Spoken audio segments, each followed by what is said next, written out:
Okay, I'm in a battle here, and I thought I'd just explain some battle tactics, how to fight a battle, basically. As you can see, right now, my side is fortified. We just took a hit, and now we just gave a hit to the other side. So I'm waiting for them to hit me again before I go heroic. People call this stance dancing.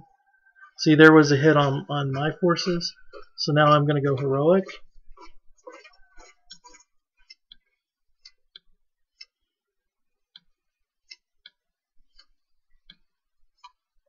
And as you can see, my power number has come up from, let's see, what was it before? 2,000 something?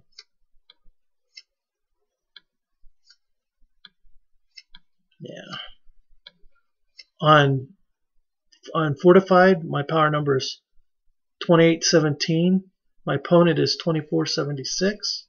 So even fortified, I'm outnumbering them a bit. So I'll still get hits even fortified.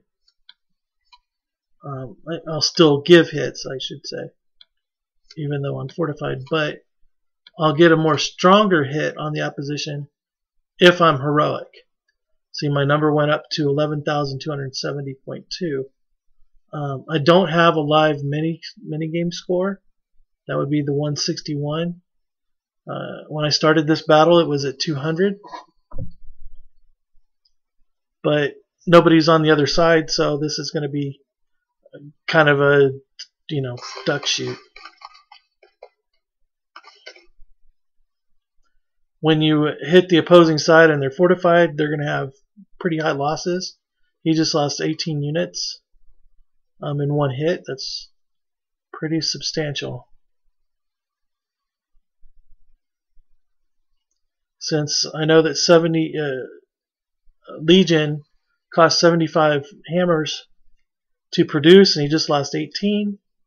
You know that he just lost, what is that, about 1,500? Close to 1,500 hammers in one hit.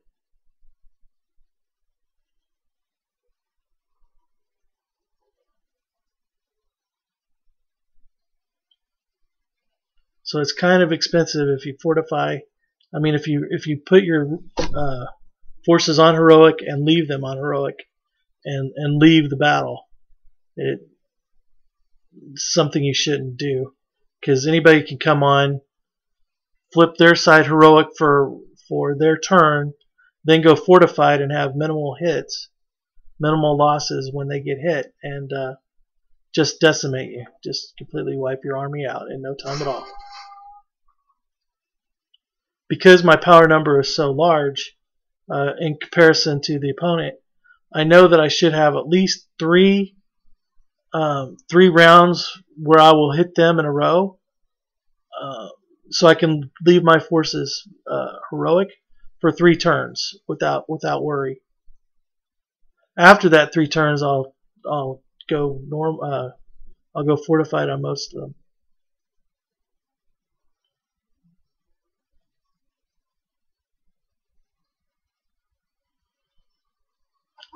Since most of their power number is in their melee forces, I have a reasonable certainty that their hits will be on my melee units. It's not a guarantee, but it is it's better than average. So if you take a chance, which I usually do take chances while I'm fighting, you can really take advantage of that.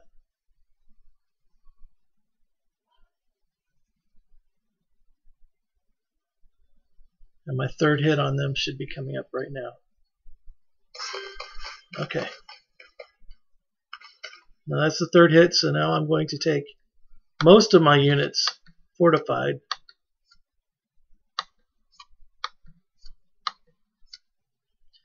Because it's raining, and I have a fairly large stack of units that do better in the rain, I'll leave them heroic, because on their side they have relatively small mobile forces to go against my knights, and it keeps my power number double theirs, so I should possibly get another hit or two on them before I switch them completely into fortified. And the chances are that if they do hit me, it'll be on my melee units, as I mentioned before, and those are already fortified. So the risk is fairly small that I'll get a hit on my knight stack.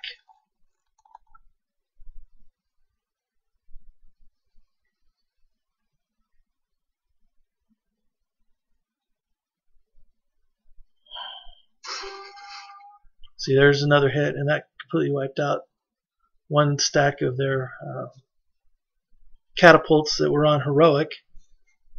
It's just a waste when you leave something on heroic and you're not there to fight your battle.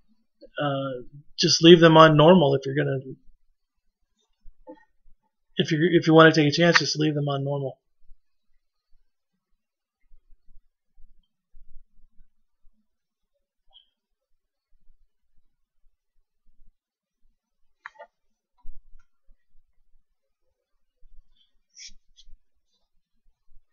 Like I said, I'm going to go one more turn with the knights on heroic, and then I'll fortify them as well.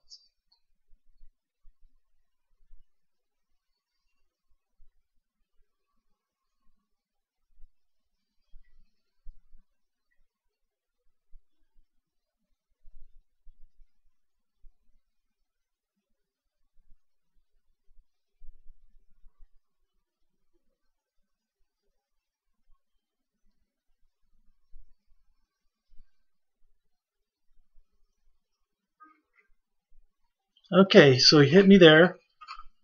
Now I know, as I mentioned, I knew that there was a good chance if he hit me, it would be on my melee units, which is what happened. And now I can go heroic again all the way across, increase that power number, and hit him for more substantial losses when I do hit him. So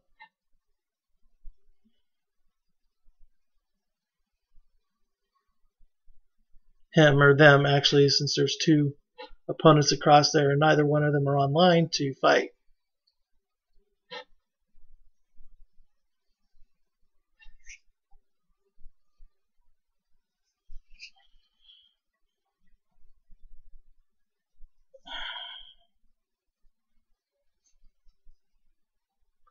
If I had an active minigame, well, I can show you what to do there too. I know that I'm going to hit them on this turn, so I have some time to go into the minigame and search for a map. This actually has a potential of being a good map for the minigame, but odds are against me. It has the barbarians have a small chance that this one little spot is the key to enter the palace. The palace. But it's more likely that these 1, 2, 3, 4, 5, 6, 7 are the entryway into the palace. I'm hoping that this is the one, and if it is, I could block them from getting into the palace. But we'll see.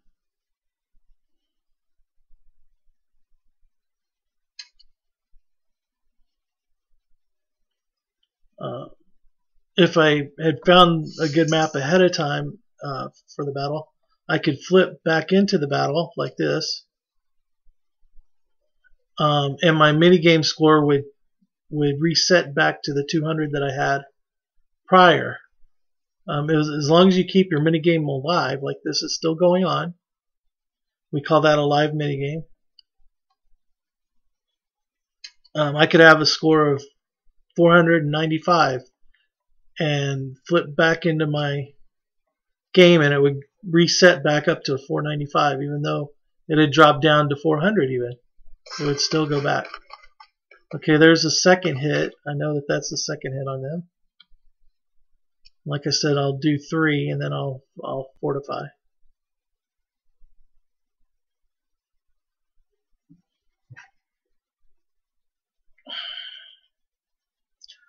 One of the best ways to get a minigame score that is fairly decent is right before the barbarians reach the palace, and you know how you have a good map. Before you've ever placed a tower, hit the neutron bomb.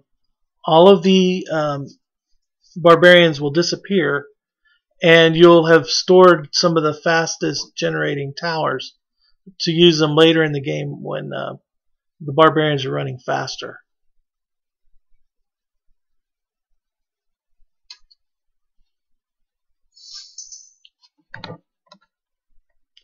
Okay, so I'll pop back into the game. Still on that second hit.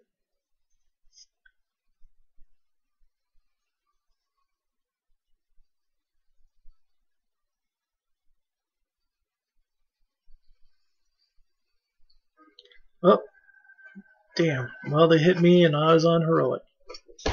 So, sorry, Elizabeth, you lost 11 units. That's not good for me. Sorry. I'm not perfect. But I know that I'm going to hit them again. So let's go back to the minigame.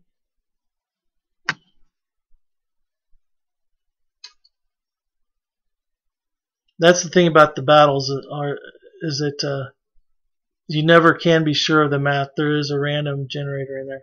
And this map is going to be a bad one. They're going to reach the palace before. I was hoping they would come down here and enter this way, but that didn't happen.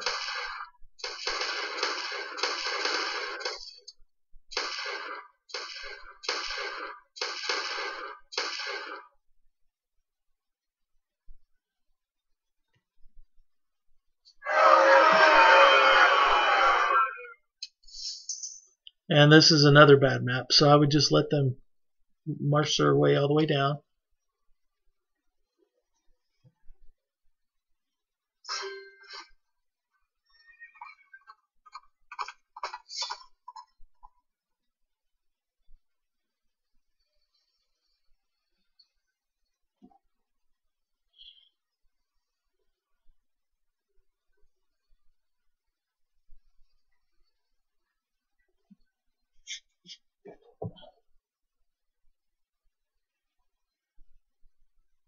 Now it's going to be just a lot more of the flipping